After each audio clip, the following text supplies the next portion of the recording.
Hola chicos, espero que estén muy bien.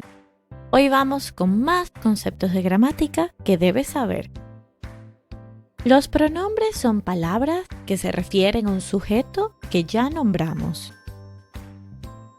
Comencemos por los más básicos. Yo, tú, usted, ella, él, nosotras, nosotros, ustedes, vosotras, vosotros, ellos, ellas. También tenemos pronombres que expresan posesión. Por ejemplo, para yo tenemos mía, mías, mío, míos. Para tú, tuya, tuyas, tuyo, tuyos. Como te darás cuenta, para él, ella, usted, que es el tú formal, ustedes y ellos, ellas, se comparten los mismos pronombres. Suya, suyas, suyo y suyos. Ahora, para vosotros y vosotras, cambia un poquito. Vuestra, vuestras, vuestro y vuestros. Y he dejado para el final los correspondientes a nosotros porque hay que tener mucho ojo con estos. Escucha bien, el pronombre personal es nosotros o nosotras. Y el posesivo viene así: nuestra, nuestras, nuestro y nuestros. No los confundas. Estos libros no son míos. Los paquetes en la sala son suyos. La marca de zapato en el piso es tuya. Poco a poco te darás cuenta que en español somos muy particulares con enfatizar quién hace la acción y quién sufre las consecuencias de dicha acción.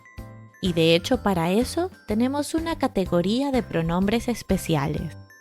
De hecho, con nosotros vas a escuchar que nos referimos mucho a ellas como las pequeñas malas palabras. ¿Por qué? Porque son difíciles de entender. Escucha con atención. Me, te, se, nos, os.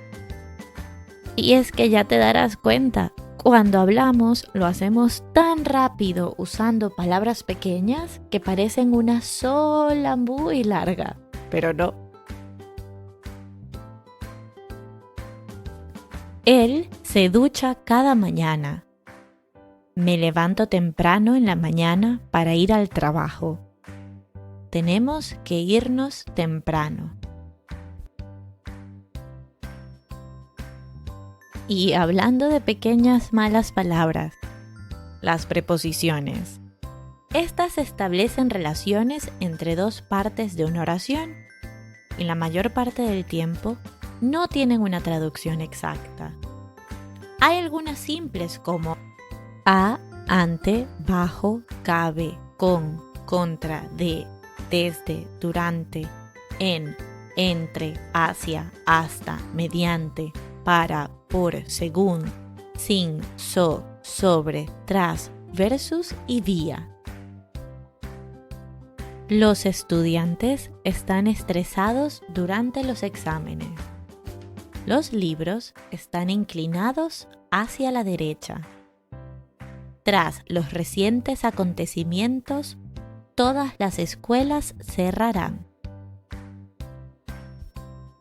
Pero espera, que esto no es todo. También tenemos algunas preposiciones compuestas, como debajo de, detrás de, enfrente de, a favor de, en medio de, en contra de, a través de, encima de acuerdo con, rumbo a, de camino a fuerza de, junto con, en vez de, por delante de, junto a, antes de, con arreglo a, lejos de, a falta de. Y pues estas son solo algunas. Hay muchas otras.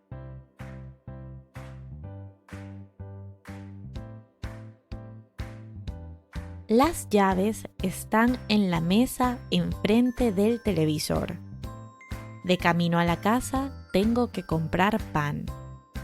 Teníamos que comprar comida en vez de comer afuera.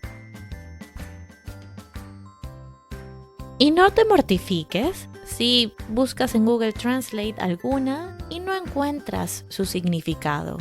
Muchísimas veces no se traducen bien al inglés. Si te ha gustado el video, no olvides darle like y suscribirte para seguir recibiendo lecciones de español todas las semanas.